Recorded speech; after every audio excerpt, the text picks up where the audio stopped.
Even so, a battle was raging in the early churches.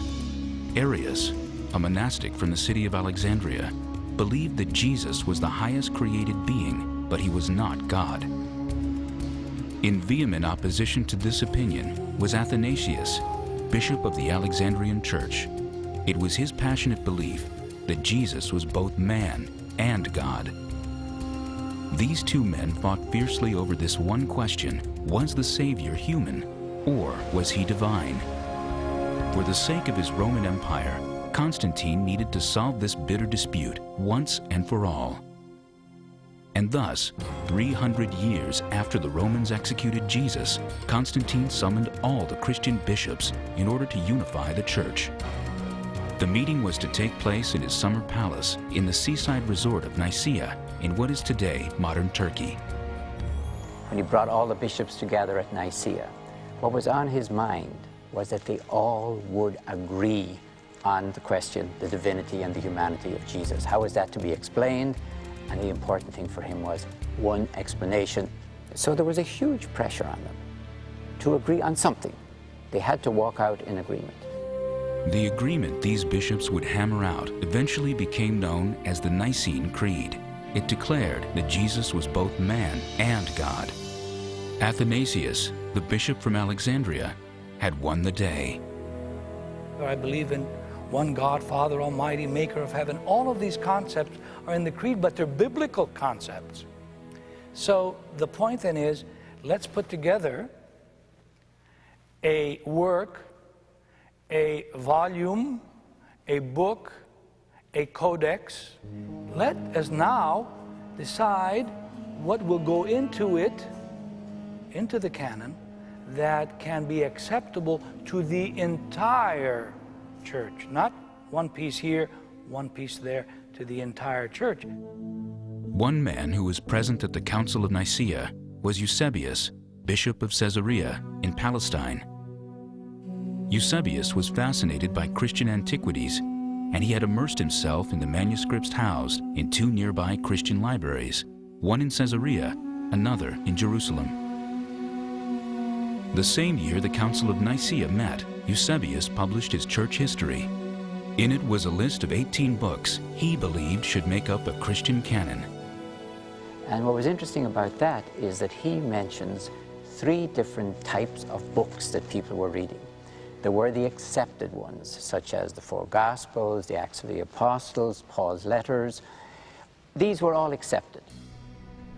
Next in order, the extant former Epistle of John, and likewise the Epistle of Peter, must be recognized. After these must be put, if it really seems right, the Apocalypse of John, concerning which we shall give the different opinions at the proper time. Eusebius was only too aware that many of his contemporaries thought John's Apocalypse bordered on the heretical, that its violent imagery seemed at war with the Savior's message of peace.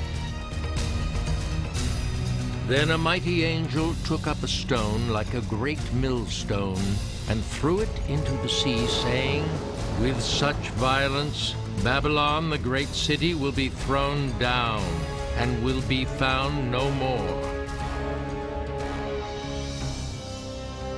Do you really want to have a book like that in the canon, with all the fire and brimstone and the hatred and the anger and the animosity that is found there? Do you really want all that damnation in the Bible? But he mentions other ones that he thinks are disputed, including ones that we now have in. For example, 2nd and 3rd letter of John, 2nd letter of Peter, letter of James, letter of Jude. He calls them disputed. And he mentions other ones that are not in at the moment. And then there's the heretical ones that are not in anyone's list. Books that were considered forbidden were books that aren't really sanctioned. In other words, you have things like The Shepherd of Hermas that are stories that are being told about Jesus, but they don't have any veracity. They may be part of a certain community's canon, but they're not part of the total canon. In other words, they're not things that people in other parts of the Christian world would recognize. 6 years after the Council of Nicaea, Emperor Constantine sent a letter to Bishop Eusebius, giving him the job of creating an official Christian Bible. I have thought it expedient to instruct your prudence to order 50 copies of the sacred scriptures to be written on prepared parchment in a legible manner and in a convenient portable form by professional transcribers thoroughly practiced in their art.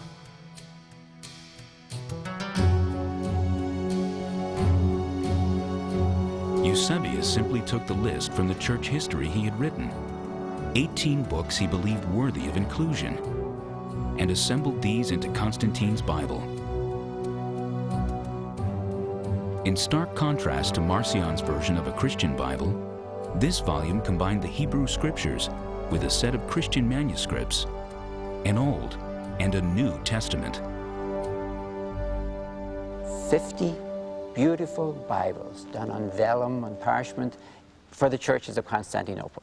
There's no indication that Constantine saw a problem with disputed books or different canons or different lists. That's not there at all.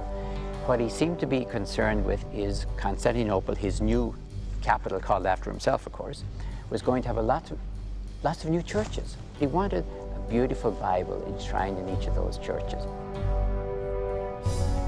But this Bible, commissioned by the Roman emperor, was lost to time, and with it, the precise list of books it contained.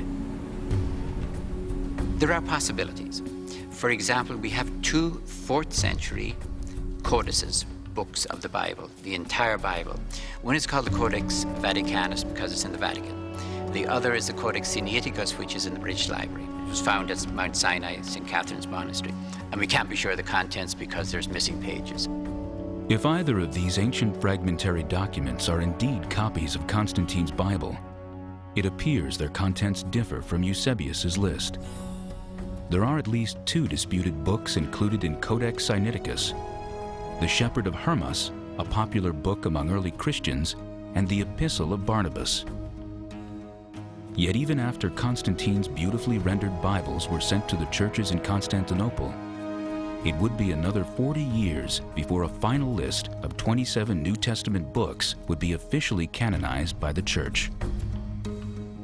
What we